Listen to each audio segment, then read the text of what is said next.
Peut-être débuter justement sur cette guerre de l'énergie et des inquiétudes, même si on en parle finalement assez peu en France, par rapport à la guerre qui se déroule actuellement dans le Golfe, les blocus. On est actuellement sur nos réserves stratégiques. Est-ce qu'il y a un risque à terme de pénurie, par exemple, d'hydrocarbures en France ? Il y a toujours un risque de pénurie à partir du moment où les hydrocarbures sont une matière première et que on peut en manquer. C'est comme les masques pendant le Covid. Je voudrais revenir, si vous le voulez bien, sur le propos du précédent invité qui parlait de Brice Lalonde dans les années 70. C'est très important, c'est une date un peu stratégique. Alors, il y a eu, au début des années 70, Greenpeace qui fait ses premières opérations contre les essais nucléaires et progressivement se développe le nucléaire civil en Europe pour répondre au choc pétrolier de 1973 qui était issu de la guerre du Kippour et les pays de l'OPEP pour se venger de la victoire militaire des États-Unis et d'Israël augmente le prix du pétrole du Moyen-Orient et baisse la production, ce qui fait un choc pétrolier considérable avec une multiplication par 7 du cours du pétrole. Pour réagir contre ce choc pétrolier, la France décide de lancer son parc électronucléaire ainsi que l'Allemagne. Et les pétroliers américains en particulier voient d'un très mauvais œil le développement du nucléaire civil en Europe. Pourquoi ? Parce que plus de nucléaire civil, eh bien, c'est moins de pétrole vendu à l'Europe. Et il crée à l'époque les Amis de la Terre. Et je vais venir au sujet de Brice Lalonde. The Friends of Earth. Et pourquoi il crée les Amis de la Terre ? D'abord, les Amis de la Terre, vous avez bien compris, le pétrole, c'est les Amis de la Terre. Pour créer les premières associations écologiques contre le nucléaire. Et Brice Lalonde fait partie des structures des Amis de la Terre, financé par le biais du cabinet d'avocats Couder, qui est lui-même étant proche de ce cabinet, qui est financé par la fondation Rockefeller, qui est la fondation issue des pétroliers Rockefeller américains. Et Brice Lalonde est au cœur, dans les débuts des années 70, des opérations de sabotage du nucléaire français et du nucléaire allemand. Les Amis de la Terre financeront les grandes manifestations allemandes contre la centrale nucléaire de Wil, qui est le pendant de Fessenheim, sur le Rhin, mais côté allemand, et financeront toutes les opérations de dénigrement et de sabotage intellectuel contre le nucléaire civil en France et en Allemagne. Et Brice Lalonde, c'est un acteur très important de cette opération. Et d'ailleurs, il deviendra ministre de François Mitterrand. Et François Mitterrand fermera la centrale nucléaire, ou du moins arrêtera le projet de la centrale nucléaire en Bretagne, parce qu'à l'époque, Brice Lalonde avait fait un très grand score en Bretagne. C'est l'émergence de l'écologie politique. Et donc, il faut bien voir pourquoi j'insiste, parce que c'est la une de notre magazine Transition et Énergie, Écologie Punitive Stop. Il faut bien comprendre que, en réalité, derrière tout ce qui se passe en termes de politique énergétique et d'opération énergétique, il y a un sous-jacent antinucléaire extrêmement puissant, issu de la guerre du Kippour et issu du premier choc pétrolier. Guerre de l'énergie, écologie punitive, action de guerre informationnelle par des opérateurs du type Brice Lalonde, eh bien, c'est au cœur de ce que nous vivons. Et Brice Lalonde, c'est intéressant, a fait partie de ceux, comme votre précédent intervenant, qui a viré sa cutille alors je ne sais pas si j'étais pas sur la totalité de l'émission, mais qui a viré sa cutille et qui est redevenu pro-nucléaire. Donc c'est assez drôle. Il n'est jamais trop tard pour changer d'opinion. Non, mais là, il s'agissait du nucléaire militaire, hein, Fabien. Hein. Tout à fait. Oui, mais en fait, ce qui s'est passé à l'époque, c'est que comme Greenpeace a des victoires, vous vous souvenez, il y a le Rainbow Warrior, c'est une catastrophe absolue, puisque donc le Rainbow Warrior, je rappelle pour les petits jeunes qui écoutent, c'est que les services secrets français dynamitent un bateau de Greenpeace qui venait dans les eaux, je crois que c'est en Nouvelle-Zélande, parce qu'il y avait des essais nucléaires français dans les eaux dans le Pacifique. Et de ce fait, ça a été très difficile pour la France. Après, Greenpeace a eu un boulevard. Et déjà, Greenpeace sait qu'il va devoir développer à la fois une action nucléaire contre le nucléaire militaire et une action contre le nucléaire civil. Et si Greenpeace et les Amis de la Terre sont plutôt au début dans des schémas de lutte contre le nucléaire militaire, progressivement, l'objectif, c'est de passer la lutte contre le nucléaire civil, qui, en termes de technologie, n'a absolument rien à voir entre les deux technologies. Et ça rejoint, et la racine, pourquoi je parle de tout ça, c'est que ça rejoint exactement la problématique actuelle qui se passe en Iran sur l'enjeu à la fois énergétique du détroit d'Ormuz et sur l'enjeu du nucléaire militaire, de l'uranium enrichi détenu par l'Iran. Donc, l'histoire se répète, si je puis dire, et on est au cœur de cette problématique qui existe depuis Marie Curie et depuis la découverte de la radioactivité, de l'uranium et des vertus pour le confort de nos concitoyens du nucléaire. Alors, mon cher Fabien Bouglet, je répète pour le chat, Bouglet, pas Bouclé, c'est pas Pierre-Alexandre Bouclé de Radio Courtoisie, même si Fabien Bouglet va parfois sur Radio Courtoisie. Je vais partout, Nicolas, je vais partout. Voilà, c'est Bouglet, G-L-E, et pas Bouclé, C-L-A-Y. Je le dis pour Fanchon, par exemple, qui écoute aussi Radio Courtoisie. Voilà, Bouglet, pour information, j'en parle assez peu, mais il y a un grand sociologue, un des pères de la sociologie, qui s'appelle Célestin Bouglet, qui est connu par les anciens, ceux qui ont fait Normal Sup. Il a été patron de l'école normale supérieure. C'est pas mon grand-père, c'est un grand-oncle très éloigné, et qui a été un des grands Bouglets. Puis il y a Marie-Louise Bouglet, qui a été une grande féministe, qui a constitué une bibliothèque de livres féministes. Donc, il y a un certain nombre. C'est un nom assez peu connu, un peu usuel, mais c'est bien Bouglet avec un accent pour le retrouver avec un T ou un R. Oui, avec un accent et pas ER ou ET. Fabien Bouglet. Très bien. Alors, Fabien, je relance ma question.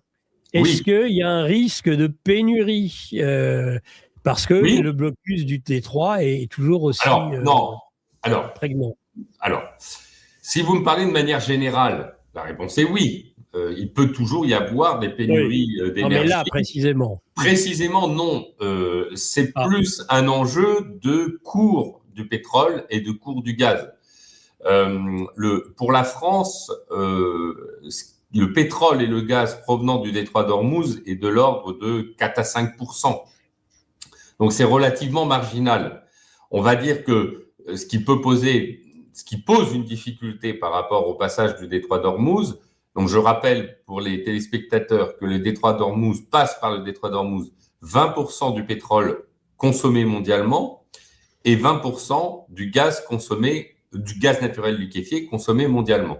Donc, évidemment, quand vous avez 20% de gaz et de pétrole en moins, vous avez une tension d'approvisionnement qui fait que sur les cours, ça pèse énormément sur les cours. D'autant que un des grands consommateurs du gaz iranien, c'est la Chine. L'Iran, 80% des exportations iraniennes vont vers la Chine. Donc évidemment, la Chine qui a énormément besoin d'énergie, elle a une dépendance énergétique de l'ordre de 15%. Pour rappel, la dépendance énergétique, c'est le besoin d'importation par rapport à la consommation et par rapport à ce qui est produit localement. Donc, elle est obligée d'importer 15% de sa consommation. Donc, elle a un besoin vital pour son économie de disposer du pétrole iranien. Évidemment, de ce fait, elle va aller chercher sur les cours le besoin en pétrole et en gaz. Et donc, ça va inévitablement avoir un effet sur le cours. Donc, aujourd'hui, on est dans une logique de cours et pas une logique de pénurie.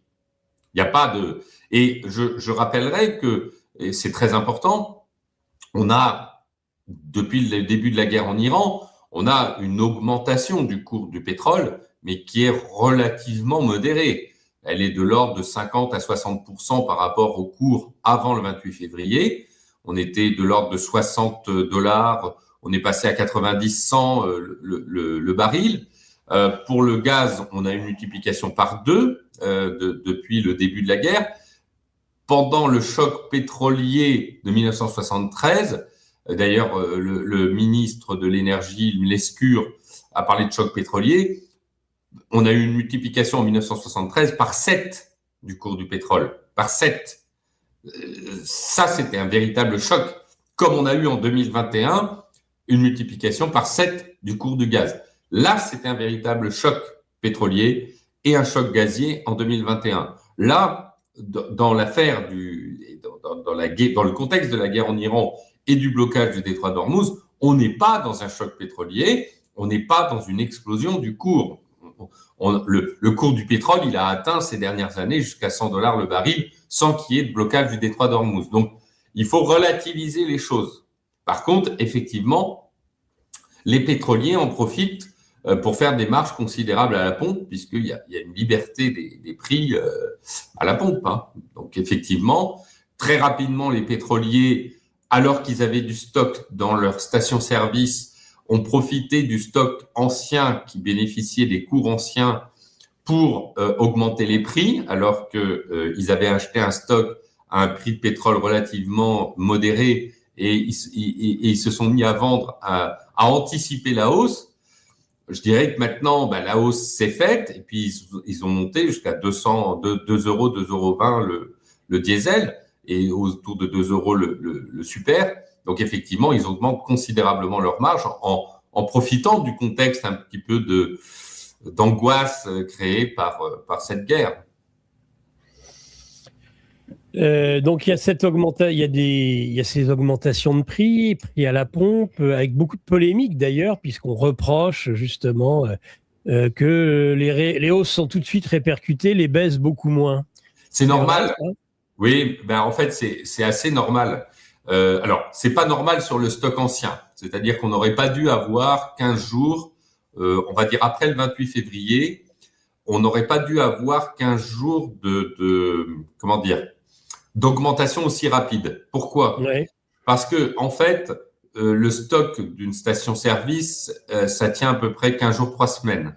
Ouais. Donc, tout le stock qui a été… spéculé. Comment ? Donc, ils ont spéculé. Oui, ils ont spéculé. C'est-à-dire que tout le stock ancien qui avait été fait avant le 28 février, il dure 15 jours, 3 semaines. Il aurait dû être pris en considération avec le cours du marché antérieur à la guerre en Iran. Et donc, effectivement, quand il y a ce type d'événement, les pétroliers spéculent. Et c'est plus lent à ralentir quand il y a une baisse du cours parce que, effectivement, si le pétrolier et la station-service a eu le pétrole à un prix qui avait augmenté, eh bien, il faut 3 semaines avant d'avoir un cours de marché inférieur. Si, je ne sais pas, moi, le pétrole a été acheté à 90 € le baril, à 90 $ le baril après la guerre, eh ben, le 90 $ le baril va durer 3 semaines. Donc, il faudra attendre 3 semaines avant un nouveau cours. Et si le cours est tombé à 60 ou à 70, là, il va acheter 60-70. Mais pendant 3 semaines, le cours va être élevé. C'est la raison pour laquelle, effectivement, malheureusement, les pétroliers profitent de l'événement pour spéculer et augmenter leur prix, ce qui est là, c'est la liberté du prix, hein, malheureusement. Et après, quand c'est ralenti, eh bien, effectivement, quand le cours se ralentit, il faut attendre 3 semaines une fois que les cuves sont pleines de l'ancien prix. Voilà. En quelque sorte, c'est à peu près ça. Le plus problématique, c'est pas que ça baisse lentement. Le plus problématique, c'est que ça monte trop rapidement quand il y a un événement de ce type. Voilà, c'est ça qui est difficile. Et l'État, malheureusement, n'y est pas. Je précise que la taxe qui s'appelle la TIPCE, qui est sur le litre d'essence, elle est fixe. elle est fixe, la taxe. Donc, elle est de l'ordre de 70 centimes le litre, ce qui fait qu'elle n'augmente pas en fonction du cours du litre. Ce qui va augmenter, c'est la TVA. Donc, les marges que va réaliser l'État, ça n'est pas sur la TIPCE, mais sur la TVA à 20% sur le litre d'essence. C'est là où l'État va augmenter la fiscalité. Mais c'est pas la TIPCE, parce que la TIPCE reste à un montant fixe. C'est ça qui est important de souligner. Une taxe flottante. Voilà. D'où ça n'est plus. Voilà. Avant, effectivement, la TIPCE était indexée sur le prix. Donc ça pouvait avoir des effets désastreux. Donc il faut. Mais effectivement, l'État bénéficie bien de l'augmentation de la quantité de prix par l'augmentation de TVA. Mais comme il peut y avoir une baisse de la consommation de pétrole et d'essence, il va y avoir une augmentation des recettes fiscales, c'est incontestable, mais elle risque de ne pas être aussi importante qu'on le pense. Et le problème, c'est que avec cette augmentation d'essence, les marges des entreprises, des petites et moyennes entreprises, des industries et de tout le tissu économique baissent considérablement au point que certaines entreprises vont mettre des personnes au chômage. Donc, c'est là où c'est un peu catastrophique, je dirais. Moi, j'étais en Hollande il y a quelques jours et j'ai bien vu, il y avait une différence de 20 à 30 centimes entre l'essence que j'ai prise en Belgique et quand je suis passé par la Belgique et l'essence en France. L'absence de réaction, on devrait avoir une TVA à 5% très rapidement pour éviter ce type de choses et pour contrebalancer et pour éviter que on gagne d'un côté et qu'on soit obligé de dépenser de l'autre pour sauver notre économie. C'est la logique des chèques qui est absolument insupportable. Il y a dans l'administration fiscale et dans l'état profond de l'administration fiscale cette logique qu'il faut prélever à court terme, mais parfois, ne pas prélever à court terme peut rapporter beaucoup plus à moyen terme, long terme. C'est pourtant assez simple comme raisonnement, mais on a l'impression qu'ils veulent… l'État français est tellement endetté que tout ce qu'il peut prendre à court terme, il le prend. Voilà. Et au risque même de déstabiliser notre économie et les emplois des Français. J'en reviens quand même à la question de la pénurie. Je suis surpris, Fabien, que vous n'y attachiez pas beaucoup d'importance. Vous dites vous-même, il y a 20% des hydrocarbures qui passent par ce détroit. Le détroit est fermé. À un moment donné, ça va poser problème, nécessairement. Non, parce que il y a d'autres pays qui ont la capacité d'augmenter leur production. Il n'y a pas de… Non, mais on ne prend pas. Oui, mais enfin, on a un embargo sur le pétrole russe. Alors, qu'est-ce qui reste ? Le gaz, on a une augmentation du gaz. Pour le gaz, il y a assez peu de risques de pénurie. Pour le pétrole, de toute façon, on voit bien que il y a des discussions. On voit bien qu'en Allemagne, en Belgique, partout en Europe, se pose la question de revenir vers la Russie pour rediscuter de l'approvisionnement en pétrole venant de Russie. De toute façon, on va pas se leurrer, Nicolas, le pétrole russe, on l'achète, il devient indien, il devient moyen-oriental, on l'achète d'une manière indirecte en augmentant les marges des intermédiaires, mais le gaz, le pétrole, tout ça, ce sont des matières premières qui sont assez peu identifiables et peu traçables. Donc, c'est un marché mondialisé. Oui, c'est vrai que ça pèse sur le marché. Mais vous savez, si on était au stade de la pénurie, Nicolas, on n'aurait pas un baril à $100 le baril. Hein. On aurait un dollar à 200, 300, $400. Non, les marchés, on voit bien, les marchés ne sont pas inquiets. Donc, comme ils anticipent et qu'il y a ce qu'on appelle des marchés à terme, il y a pas de… Et puis indirectement, c'est exactement la même chose que dans le domaine de l'électricité. Quand votre facture énergétique augmente, vous avez un phénomène de baisse de la consommation. On change le comportement. On évite… moi, je le vois avec moi-même, avec ma propre voiture. j'évite je mets moins d'essence je fais moins le point, je vais plus facilement, comment dire, prendre un taxi ou me déplacer en train. Donc, on va changer nos comportements. Donc, non, je crois sincèrement qu'il n'y a pas lieu à être catastrophiste sur la question de l'approvisionnement en énergie. Non, je crois pas. Je suis pas à court terme. Hein, après, je dis pas si. Après, je suis pas Madame Irma. Si le conflit perdure, si on a des tensions internationales sur l'énergie globale, si on ne traite pas le détroit d'Ormuz à plus ou moins long terme, oui, ça peut créer des tensions très importantes. Mais ça n'est pas le cas aujourd'hui. Même si le détroit d'Ormuz est bloqué quelques semaines et quelques mois encore, on aura des tensions de marché, c'est sûr, mais ça va finir par se résoudre. Vous avez participé au mouvement des Gilets jaunes hein, dans une autre vie, Fabien. Ça ne vous étonne pas, finalement, le manque de l'absence de réaction des Français à ces augmentations de prix, sachant qu'on est sur des prix au litre de diesel ou d'essence. D'ailleurs, on aimerait savoir pourquoi le diesel monte tant par rapport à l'essence et pas de réaction des Français. Oui, la crise des Gilets jaunes et la colère des Gilets jaunes, je le rappelle, il y a eu deux phases dans la colère des Gilets jaunes. Je le précise parce qu'on l'a un peu oublié. La première phase, une phase qui dure à peu près un mois, qui est une alliance incroyable et on voit aux Champs-Élysées ou ailleurs des drapeaux rouges et des drapeaux français et des retraités, des personnes de toute considération sociologique. J'étais très marqué par ces premières manifestations.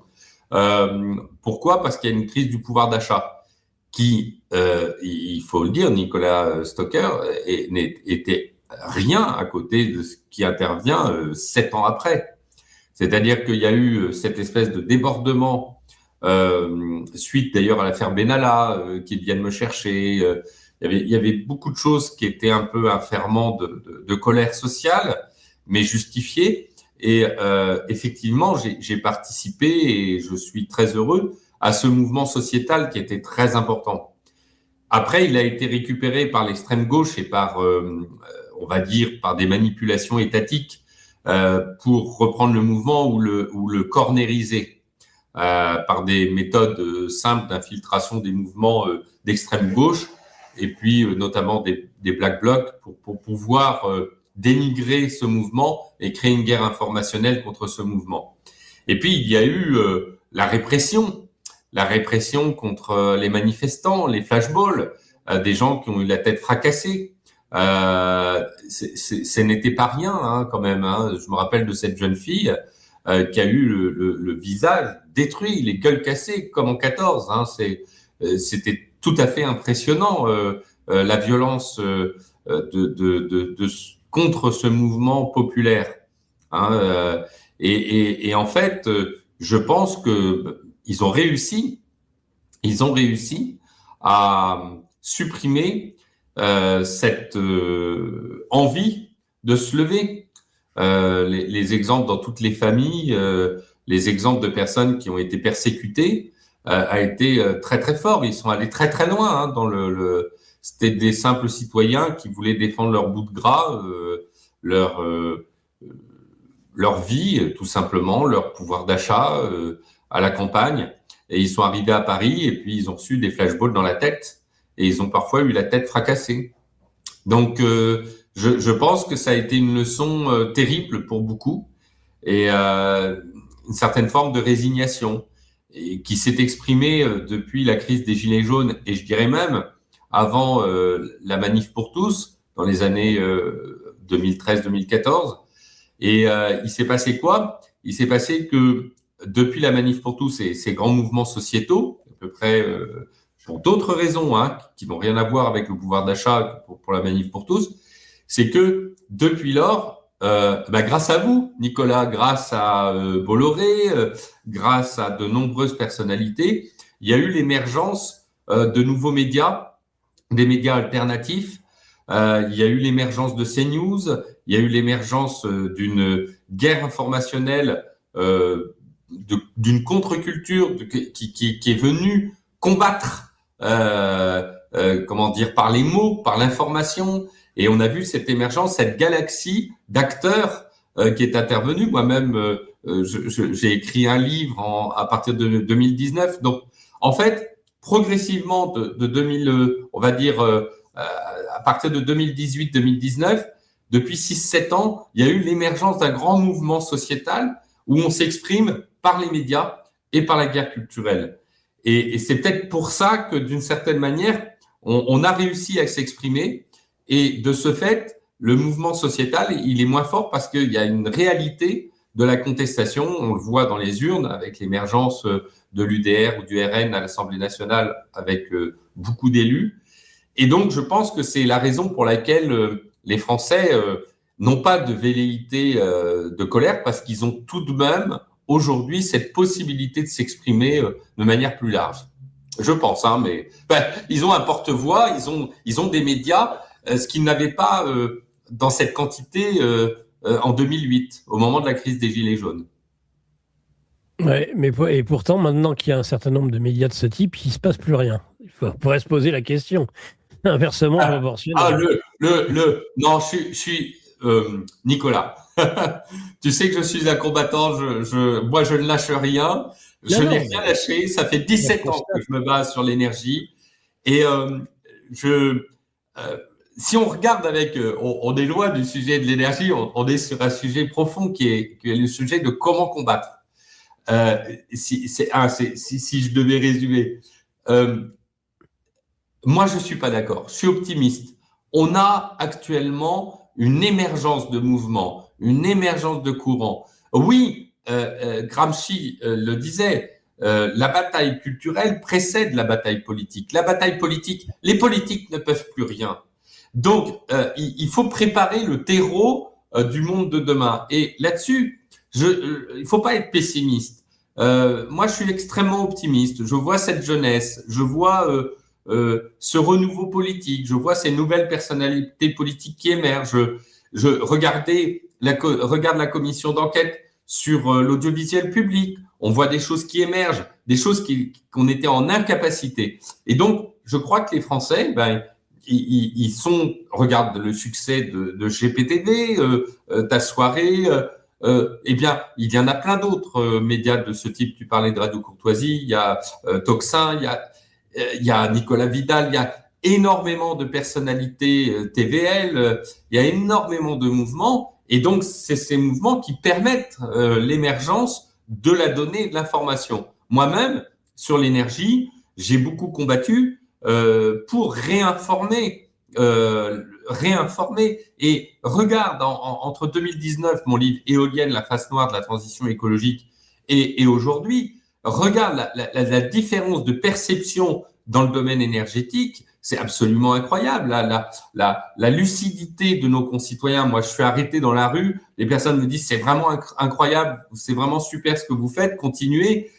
Donc non, il faut être optimiste. Moi, je suis sûr, je suis absolument certain que ça va changer. Mais à court terme, c'est pas facile. J'en conviens. C'est pas facile. Et c'est par la démocratie, par la République, qu'on va s'en sortir.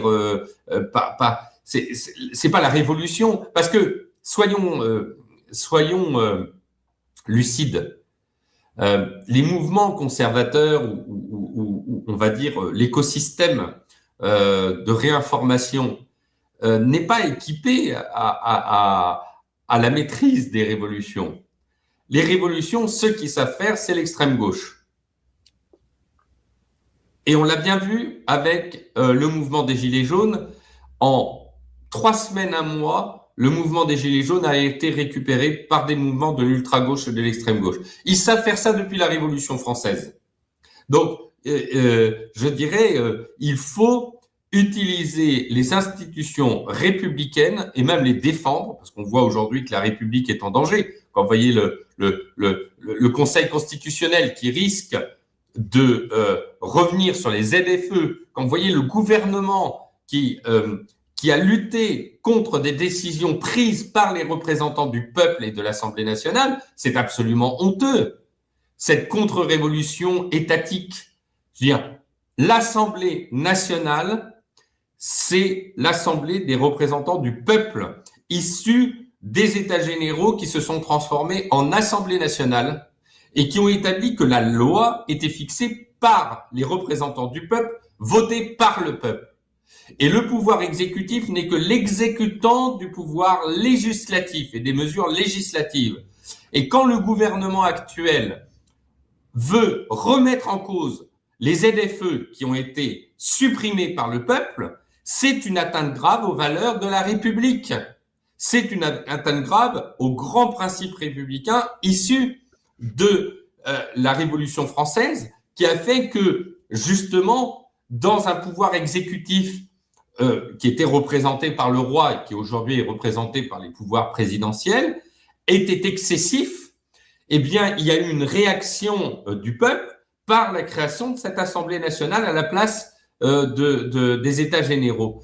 Et donc, on voit bien que peut-être même demain, puisqu'on revient sur le sujet des ZFE, mais qui est vraiment fondamental, puisque c'est le sujet de la démocratie, on voit bien que demain, on pourrait même avoir une remise en cause de ce qui a été voté par le peuple, qui est remis en cause par le pouvoir exécutif, avec un conseil constitutionnel qui viendrait dire au peuple, via ses représentants, votre loi n'est pas légitime constitutionnellement. Mais qu'est-ce que c'est que ces histoires-là?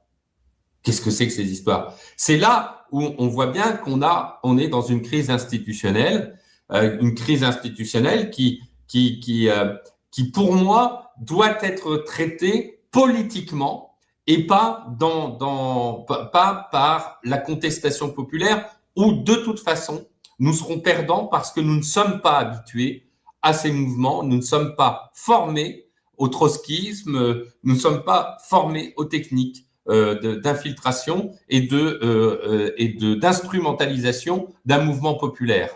Je crois sincèrement que seule la démocratie et la forme. Alors après, évidemment, le pouvoir exécutif est résilient, il essaye de censurer, il essaye de s'approprier le pouvoir sur le pouvoir législatif, et c'est un combat politique. Ben, il faut le continuer, et les médias sont là pour le mettre en avant. Voilà. Alors, est-ce que... On est loin de l'énergie, mais on voit bien que la question de l'énergie est liée à la crise institutionnelle et démocratique. Voilà. Ben, on n'est pas loin de l'énergie au sens où l'énergie, c'est quelque chose dont tout le monde a besoin et que l'accès à l'énergie, les prix de l'énergie ont une incidence sociale majeure. Tout à fait. Et c'était la raison pour laquelle, tu as raison, puisque la crise des Gilets jaunes était liée à la crise de l'augmentation de la facture. Pourquoi ? Parce que, et c'est pour ça que je me bats. Moi, j'étais élu pendant 10 ans, élu municipal, j'ai arrêté toute velléité politicienne pour me consacrer à un sujet que je considère, depuis que j'ai écrit mes livres, comme absolument fondamental. Et pourquoi je me bats sur les questions de l'énergie ? C'est que l'énergie, c'est, si on prend une logique un petit peu, si on prend un peu de hauteur, l'énergie, c'est le sang du corps humain. Voilà, c'est le système sanguin. Le cœur, c'est une centrale nucléaire. Voilà, en quelque sorte, le pays, on a différents cœurs en France, on a nos centrales nucléaires, et puis notre réseau sanguin, c'est le réseau des lignes à haute tension et des réseaux électriques. Si on n'a pas d'énergie, si la France n'a plus d'énergie, tu parlais de pénurie tout à l'heure, la France n'existe plus. Pas d'énergie, pas de souveraineté, pas de développement économique, rien. C'est simple. Si je fais de la sous-tension, je vais dormir, je suis à plat dans mon lit, je peux plus rien faire. Eh bien, l'absence d'énergie dans un pays, c'est l'absence de développement économique. Et regarde, et c'est très intéressant, qu'est-ce que fait Donald Trump ? Je l'ai écrit dans mes livres. Il verrouille les capacités énergétiques de Cuba pour enfermer Cuba. Le premier truc à faire pour déstabiliser un pays, c'est détruire ses capacités énergétiques. Et on le voit aujourd'hui. la capacité énergétique, globalement, dans l'histoire de l'humanité, ça a 150 ans. Ça fait 150 ans simplement dans l'histoire de l'humanité que l'énergie est au cœur des enjeux. Avant, on utilisait les rivières pour faire transporter avec des bateaux ou le bois. Voilà. C'est à partir du moment où le colonel Drake aux États-Unis trouve les capacités de forer les puits de pétrole que se développe la société moderne telle que nous connaissons, mais se développe aussi son pendant, c'est-à-dire que la guerre moderne se fait avec l'énergie. Et donc l'énergie, c'est à la fois l'objectif, la cause et les enjeux de la guerre. Et donc un pays sans énergie, c'est un pays sans vie. Et un pays sans vie, c'est un pays sans développement économique, sans confort de nos concitoyens, et un pays sans souveraineté. Parce que quand un pays ne dispose pas de son énergie, est obligé d'aller voir ailleurs ce qui constitue sa vie, d'avoir une perfusion, et ben vous dépendez de la personne qui vous fait la perfusion. Et donc vous dépendez du pays qui vous fait la perfusion et on l'a vu avec l'Allemagne, qui dépendait tellement de son gaz russe. Et donc, pourquoi je parle là-dessus? C'est que comme l'énergie, c'est vital, et qu'il n'y a pas de souveraineté d'un pays sans souveraineté énergétique, il est absolument essentiel de disposer de sa souveraineté énergétique. Et c'est ce qu'avait fait la France et Mesmer en 1974 en développant le parc électronucléaire dont nous disposons, puisque 70% de l'électricité qui va faire qu'on a nos réseaux électriques et qu'on peut faire cette émission, ça vient de nos centrales nucléaires développées par Mesmer. Et donc, c'est pour cette raison que j'ai compris que la question de l'énergie était absolument vitale. Et je me suis départi, j'ai entre guillemets quitté la tambouille politicienne pour alerter nos concitoyens, tellement je me rendais compte que personne ne s'intéressait à cette question de souveraineté énergétique. Et pourquoi, Nicolas? Tout simplement parce que la France, ça a été un des pays gâtés de l'approvisionnement énergétique. On a été gâtés parce que grâce à Mesmer, on a eu de l'électricité abondante et on ne s'est pas posé de questions. Et pendant 20 ans, on s'est laissé avoir. On s'est laissé avoir à partir de la dissolution de l'Assemblée nationale par Jacques Chirac, l'arrivée de la gauche plurielle, Lionel Jospin, Dominique Voynet et tous ces anti-France et ces saboteurs de notre système énergétique. Et pendant 20 ans, il n'y a plus eu de chaire économique, il n'y a plus eu d'intellectuels, il n'y a plus eu de chercheurs au CNRS sur les enjeux énergétiques, il n'y a pas eu de sachants, il n'y a plus de sachants et de personnes qui réfléchissaient sur cette question. C'est incroyable. Et donc, on a laissé le champ libre aux officines de désinformation, comme Greenpeace, les Amis de la Terre, on en parlait, WWF, qui, elles, étaient financées par les pétroliers et les gaziers, et au détriment de notre système. Et aujourd'hui, après 20 ans, on a la gueule de bois. Alors, pas trop, parce qu'on n'a pas fait l'erreur qu'a fait l'Allemagne. On a une gueule de bois incroyable. On est en train de se rendre compte que c'est un enjeu absolument formidable. Et en plus, on se rend compte que nos gouvernants ne sont plus formés à la question et qu'il y a une désinformation sur le sujet. Et donc, c'est ça qui est à la fois fascinant, c'est qu'on doit se retrousser les manches. Moi, avec des anciens dirigeants, avec des polytechniciens, des chercheurs, des personnes du commissariat à l'énergie atomique, on a racheté le magazine Transition et Énergie, qui est le premier magazine pour réinformer nos concitoyens. On a un conseil scientifique avec 9 personnes, vraiment des pointures, des spécialistes des réacteurs à neutrons rapides, des spécialistes, vraiment des pointures.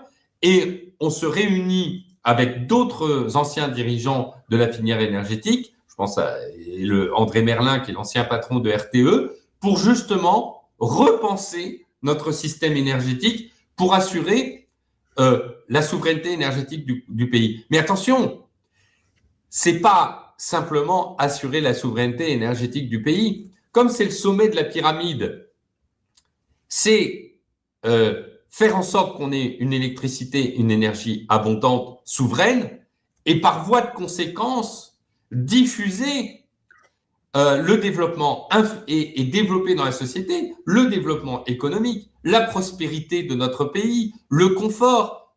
On n'a pas une qualité de soins si on n'a pas un système énergétique puissant, résilient, qui fasse que et tout ça ne peut pas se faire sans énergie. Le confort de nos concitoyens, la qualité du pays, le développement économique du pays. L'énergie, c'est l'alpha et l'oméga de notre pays. C'est l'alpha et l'oméga de la puissance économique, etc. C'est pour ça qu'il faut lutter d'arrache-pied contre les décroissants. Parce que les décroissants, ce sont les gens qui veulent l'appauvrissement de notre pays. Quand on vous dit il faut de la sobriété, ça veut dire il faut que vous vous appauvrissiez. Quand on vous dit il faut de l'énergie chère parce que comme ça on consommera moins d'énergie, ça veut dire il faut que vous soyez pauvre. Quand on dit il faut développer les énergies intermittentes subventionnées, ça veut dire il faut qu'on soit dans un pays du tiers-monde avec des risques de blackout ou des risques de pénurie d'électricité. Donc oui, on aura des pénuries d'énergie et d'électricité si on continue dans la politique décroissante voulue par certains, par les écologistes, associés parfois avec certains macronistes, avec l'aile gauche de la Macronie. Donc, effectivement, c'est pour ça que moi, c'est amusant, hein, c'est cette discussion qui est plus profonde, où on rentre dans, non pas dans la technique de l'énergie, mais qui est en engagement. C'est pour ça que je me bats sur les questions énergétiques, parce que j'essaie que c'est un enjeu absolument vital. Et nos concitoyens commencent à en prendre conscience, mais c'est pas encore, c'est pas encore considérable. Mais ça va venir, hein. De toute façon, quand nos concitoyens, et c'est déjà le cas, vont avoir froid, ne pourront plus chauffer, vont plus pouvoir se déplacer, il y a un moment, il va y avoir une réaction. Fabien, alors, on parlait du mouvement des Gilets jaunes, et son infiltration par l'extrême gauche à un moment donné, dont on sait qu'elle est matérialiste, qu'elle réduit, qu'elle avilit les conflits à des raisons purement de pouvoir d'achat. La réalité, c'est que ce mouvement des Gilets jaunes, il était aussi là parce que il y avait cette révolte, cette colère du mépris de l'élite vis-à-vis des gueux, vis-à-vis de ceux qui se sont appelés ensuite Gilets jaunes, en disant vous êtes des pollueurs et vous êtes des payeurs. Et donc, il y avait ce mépris de la bobocratie contre, je dirais, la gitane maïs et la voiture diesel. Et donc, on a vu descendants, voilà, et on a vu d'ailleurs des éléments qui échappaient totalement à cette infiltration gauchiste. Et je suis désolé de le dire, elle existe. On peut contester le clivage droite-gauche, considérer qu'il ne vaut plus. Par contre, il y a bien un courant matérialiste et un autre qui ne l'est pas. Et il faut lutter, à mon avis, contre ces courants matérialistes. Et donc, le fait par exemple, détruire les radars automatiques, les choses comme ça, montrait autre chose que un conflit purement social, économique, de pouvoir d'achat, n'en déplaise à toute la gaucherie, qui a infiltré en rabaissant, en ravalant justement ce conflit, qui était un conflit très supérieur, à mon avis, à cela. Alors, c'est l'écologie, donc, entre autres, punitive. Voilà. Et il y a eu plutôt une bonne nouvelle. Eh bien, cette bonne nouvelle, Fabien, c'est les ZFE. Et donc, j'aimerais que vous nous en parliez maintenant. Alors, alors là, j'en parle dans mon livre « Éolienne, la face noire de la transition écologique », parce qu'il faut rappeler que mon livre « Éolienne, la face noire de la transition écologique » est sorti dans le contexte de la commission d'enquête sur les énergies renouvelables, lancée par le député Julien Aubert, maintenant qui est à la Cour des comptes, et qui, justement, souligner cet enjeu, parce que ce qu'il fallait rappeler, c'est que la TIPCE, à l'époque, sur l'essence, était une taxe dont l'objectif était le financement du compte d'affectation spéciale qui finançait les subventions aux éoliennes et aux énergies intermittentes. Et c'était à l'époque la raison pour laquelle François de Rugy, qui était ministre de l'écologie, disait « mais il faut maintenir la transition énergétique et la transition écologique ». Il faut financer cette transition. Et Et en fait, la question des éoliennes, la question des gueux, la question des ZFE est totalement liée. En réalité, on a un hiatus sociologique considérable entre le monde parisiano-bobo, qui vit au canal Saint-Martin, on les connaît tous, on habite en région parisienne et on les connaît, et le monde de la ruralité, qui sont, aux yeux des bobos gauchos, écolos, entre guillemets, des salauds de pollueurs. Des salauds de pollueurs qui utilisent leur voiture diesel, qui veulent pas qu'on leur installe des éoliennes dans leurs champs, qui polluent parce qu'ils sont agriculteurs, parce que y a les méga-bassines, parce que ils chassent, parce que c'est des réacs qui tuent la planète en quelque sorte. Et il y a, et c'est vrai, comme la gauche a abandonné la gauche a abandonné le peuple, eh bien, en fait, elle va chercher son électorat ailleurs, elle va le chercher sur des enjeux sociétaux comme le genre, comme les questions diverses qui vont faire qu'elle va restructurer son électorat. Et elle a un mépris absolument épouvantable. Et c'est assez intéressant parce que Alexandre, il a fait une remarque tout à fait pertinente l'autre jour où il compare Marie-Antoinette qui dit, vous savez, la grande légende, si vous pouvez pas manger de pain, achetez donc de la brioche. Et on a cette remarque digne de Marie-Antoinette, si vous ne pouvez pas utiliser votre diesel, achetez donc des voitures électriques 3 fois plus chères. Et donc, on a une violence, une arrogance qui est digne de la noblesse d'Ancien Régime, du moins de la noblesse de Rome. On matérialise ce qu'a pu être la violence étatique en 1789. Je pense que on le visualise. Et il y avait déjà à l'époque cette cassure entre Paris, les députés parisiens et les députés provinciaux. Et effectivement, cette clé de lecture, elle est fondamentale. C'est-à-dire que la fracture énergétique crée une fracture sociétale et d'un monde parisien qui se déplace en métro, en transport en commun, qui a moins ce besoin. D'ailleurs, moi-même, avec la crise, j'utilise plus facilement le métro, j'utilise plus facilement, etc. Donc, je vais être beaucoup moins impacté que la personne qui a besoin de faire 40 km par jour pour aller à son boulot. Et donc, il y a effectivement une cassure, et cette cassure, elle s'exprime depuis des années, depuis cette crise des Gilets jaunes, et ce mépris, et aujourd'hui, ce mouvement, il est incarné avec Alexandre Jardin, qui s'est battu contre les ZFE, parce que ces salauds de pauvres, vous entendez bien que c'est pas mon opinion, je préfère préciser. Vu du côté bobo, c'est des salauds de pauvres qui vont venir polluer nos villes. C'est sale. Et donc, il faut les discriminer. Mais qu'est-ce que c'est que ce monde? Qu'est-ce que c'est que ce monde d'apartheid écologique? Mais on n'est pas en Afrique du Sud, en France, bon sang. C'est quoi ces fachos? C'est inacceptable. Ces gens sont des dictateurs écologiques. Ce sont des écolo-fachos. Ils veulent donner et supprimer l'accès aux villes. Et derrière l'accès aux villes, c'est quoi? C'est l'accès aux soins, c'est l'accès aux médecins, c'est l'accès au confort, c'est l'accès au fait aussi de pouvoir consommer.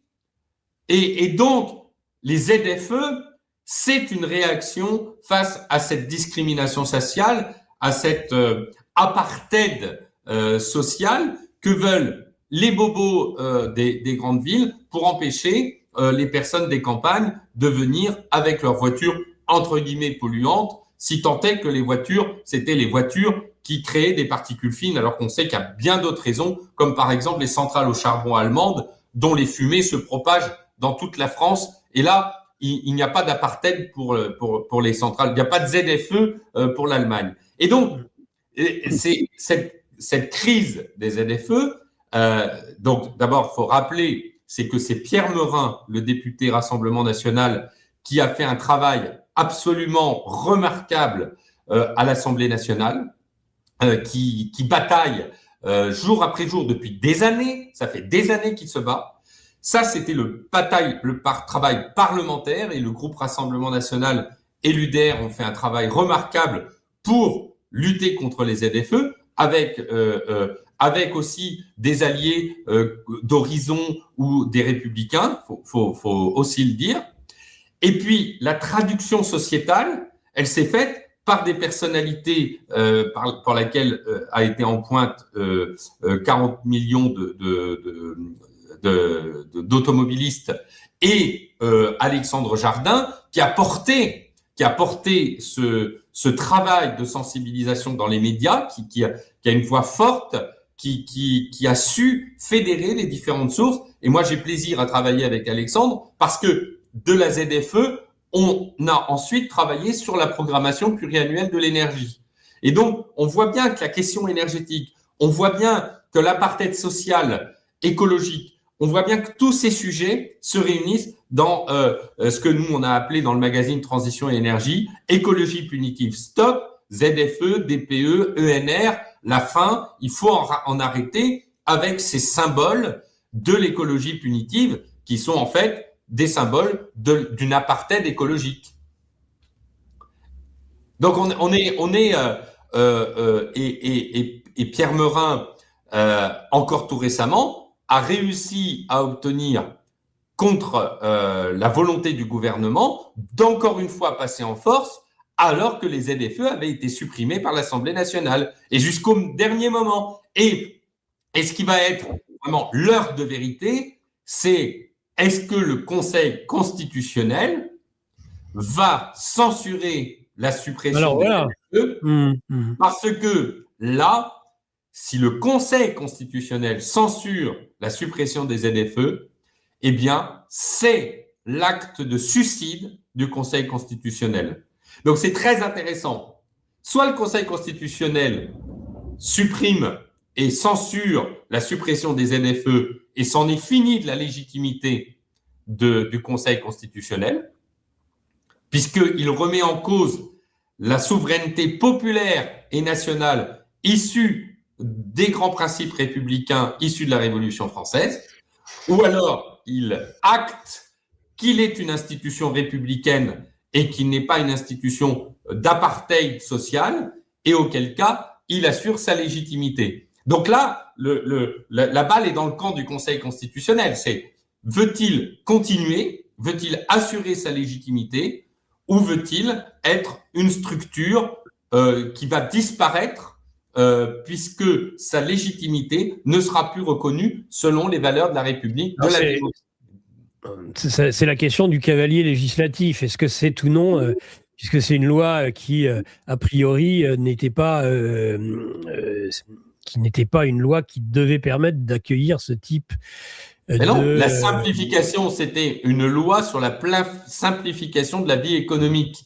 La simplification de la vie économique suppose évidemment d'utiliser et de supprimer tous les freins qui peuvent contribuer au ralentissement économique du pays. Et le fait de créer un apartheid pour des personnes qui ne peuvent pas se déplacer dans les villes, évidemment, ont des contraintes dans la simplification de la vie économique, puisqu'il y avait des artisans qui ne pouvaient plus se déplacer dans les villes. Donc ça n'a rien d'un cavalier législatif.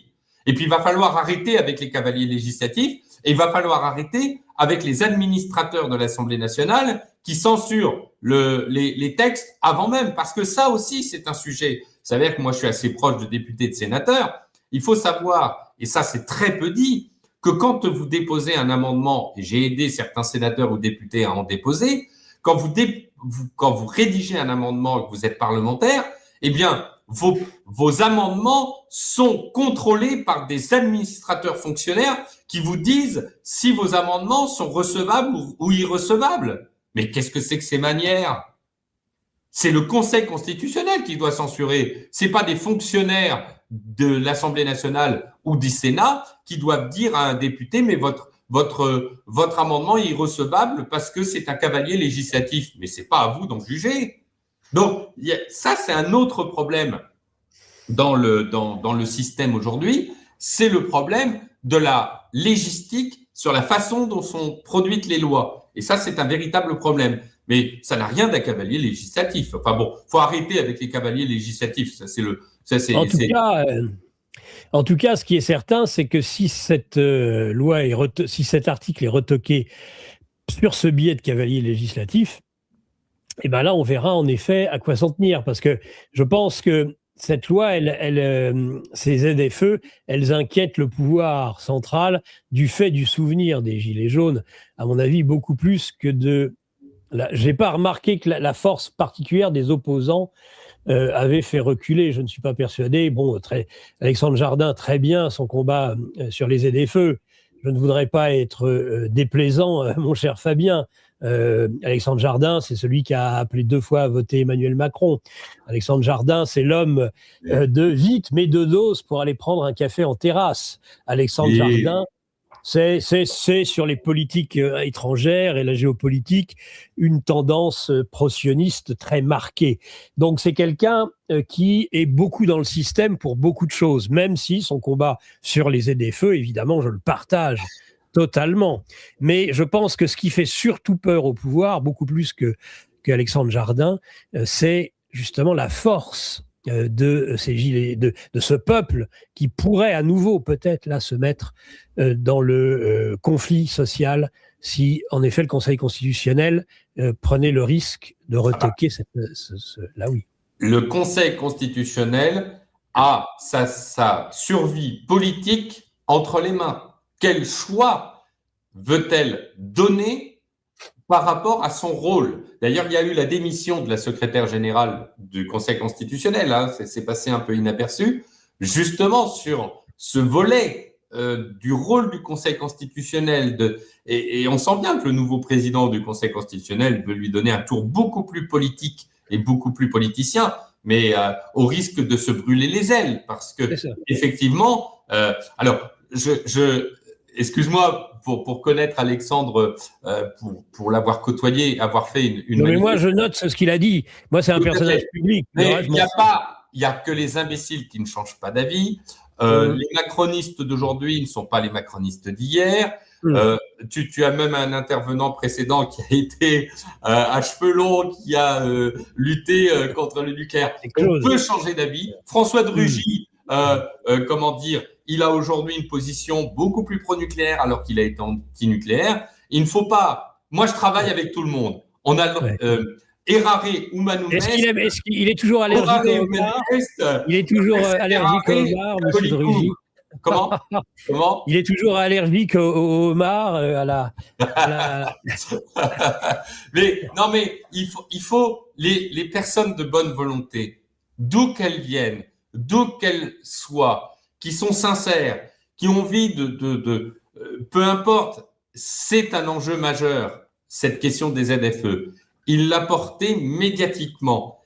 Qu'il ait un réseau, c'est formidable de pouvoir utiliser ce réseau pour pouvoir être le porte-voix. Parce que derrière, dans cette guerre culturelle que j'évoquais tout à l'heure, la guerre politique, les élus, les députés, les sénateurs sont très sensibles au bruit médiatique. Et donc, d'une certaine manière, son action a contribué au bruit médiatique qui a permis à renforcer le travail de Pierre Meurin. C'est donc un travail collectif. Moi, j'y ai contribué. J'ai fait ce travail sur la programmation pluriannuelle de l'énergie qui n'a pas été promulguée pendant 1 an et demi. Alexandre Jardin, il a contribué sur les ZFE à un travail de communication qui était formidable.